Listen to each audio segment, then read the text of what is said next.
Hey everyone, my name is Craig Lloyd, owner and operator of Lloyd Handyman Services in Atascadero. We got a pretty simple job today. We're going to switch out this light fixture for a ceiling fan. What we need to do first though is we need to take down this light fixture and make sure that the electrical box is rated for a ceiling fan. What that means is we want to make sure the electrical box behind this light can handle the weight and the movement of a ceiling fan. So we're gonna turn the power off and we're gonna find out what's underneath here.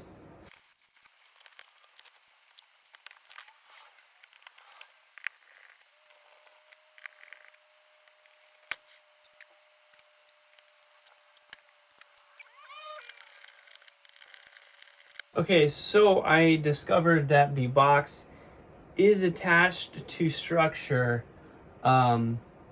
but it's still not rated for a ceiling fan.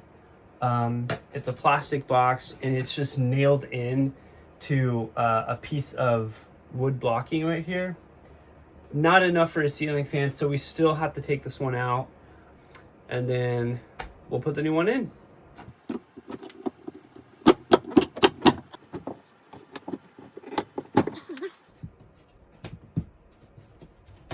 Oh. All right, so here is the old box. As you can see, it was just held in place with a couple of nails to a piece of wooden blocking. What we can do is we can run to the store, we'll get a proper fan rated box that will screw into this blocking instead of just using nails.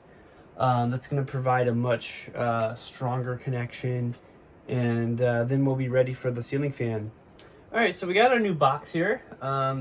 It's still a plastic box, but it has the has metal reinforcement, and it's got 3 screws here ready to go so that we can screw it directly into structure, and that will give us a really nice solid point to mount our ceiling fan to. However, the opening here is just a bit too small for this box. This is a 4-inch box. This is a 3.5-inch opening, so we just need to widen this just a little bit to fit the box.